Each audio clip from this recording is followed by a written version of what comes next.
Love it or hate it, everyone knows what skateboarding is. But there is a small group of people who use tiny skateboards with their fingers. They call themselves fingerboarders. As a child, I had some skills myself, but today we're going to learn about this niche sport directly from the professionals. Okay, so we got this video, how this guy mastered fingerboarding, wired, 10 million subscriber channel. I don't really know what this is going to be like. We all remember playing with fingerboards as a kid, Dang, but this man turned fingerboarding into his career and lifelong passion. Kickflip. My name is Mike Schneider. I'm a professional fingerboarder, and I'm the owner of Flatface Fingerboards. Since he was about 10 years old, he's been building his own fingerboards and customizing his own scaled-down skate parks. And he's been shredding ever since. He actually has a square deck and cuts it out. I mean, I guess how else would he do it? Yeah.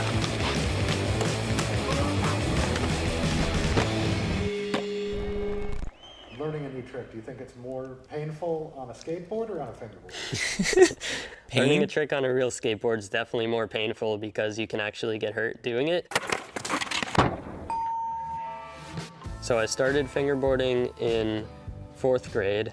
I had just started skateboarding shortly before that, and I was totally hooked. It was awesome. Kids in my 4th grade class had fingerboards, tech decks, and they were playing with them during class and during recess, and I just thought it was the coolest thing ever, so that's where it all started.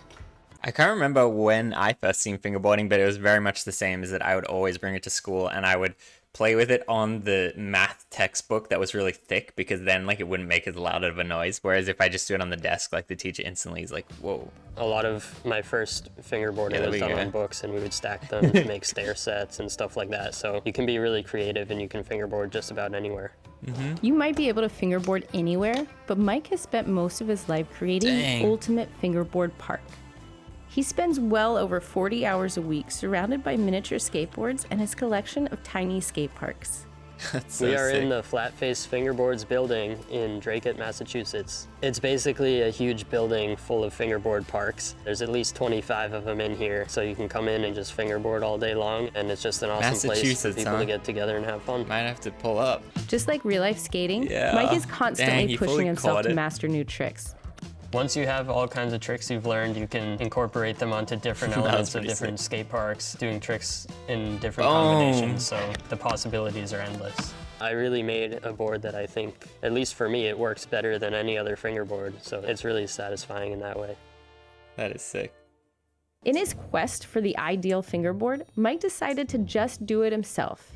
So in his humble basement in Massachusetts, Mike estimates he's built thousands of decks over the years and shipped them out to customers all over the globe. It's this really thin maple, which is going to be layered and then molded into shape. So we'll cut 2 plies with the wood grain horizontal, and then there's going to be 3 with vertical grain. Ooh, interesting. So that keeps it basically so that the shape will hold over time. Paul Schmidt always talked about the grain going now that we've got our other. Wood cut, dang, we're Gorilla glue it Glue. together and put it in the mold, which will give it its shape. That's how you make it? The plastic wrap is just to keep everything clean, so it doesn't make a huge mess everywhere on the mold.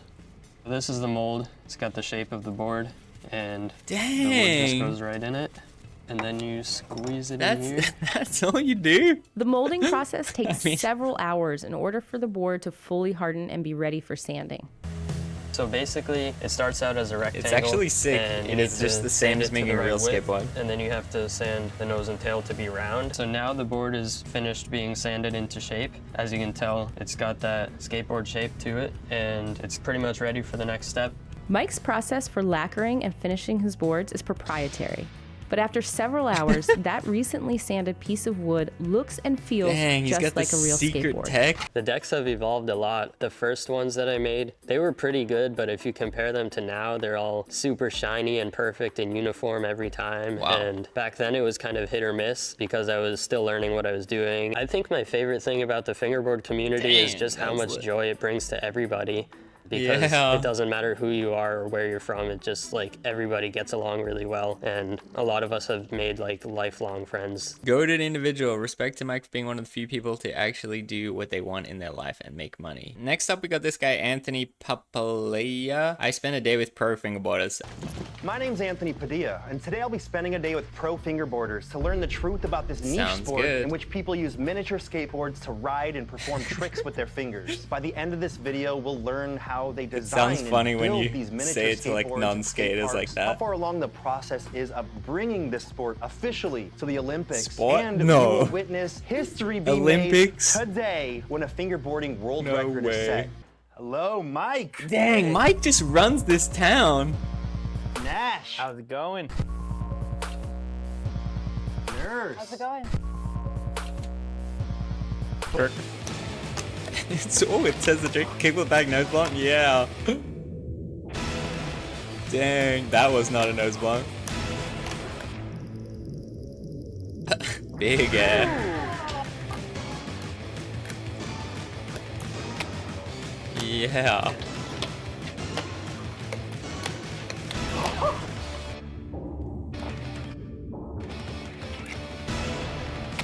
Yeah.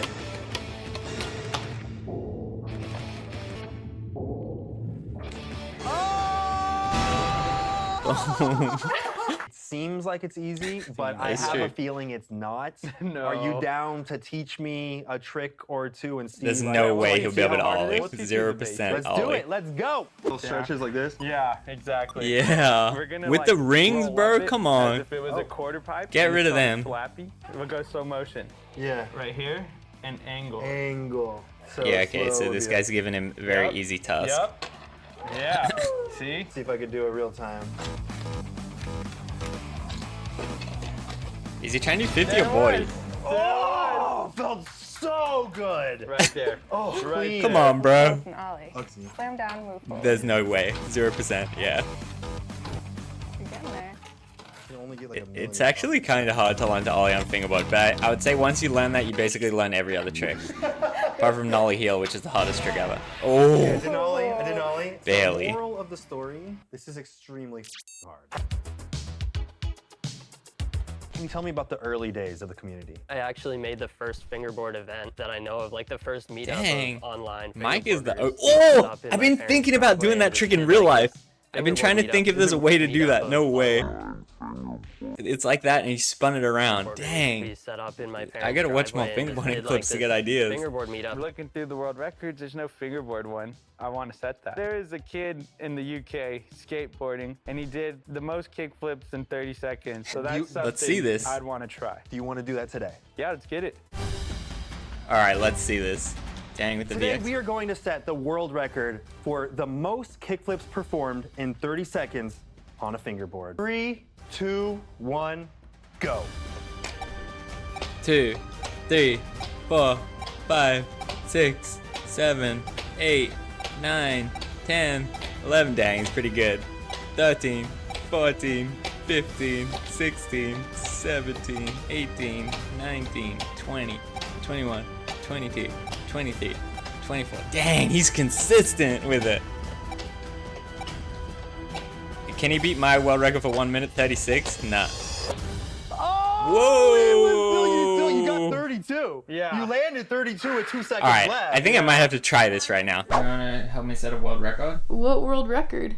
Most fingerboard kickflips in 30 seconds. Can you ollie? That's the best you got? Yeah, I don't understand how you're doing that. 3, 2, 1, go. 1, 2, 3, 4, 5, 6, 7, 8, 9,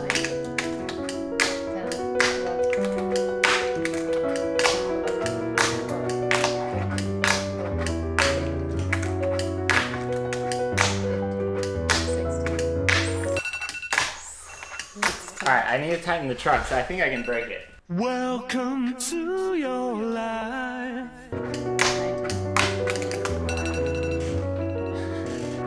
21, 22, Dang, that was good. 23.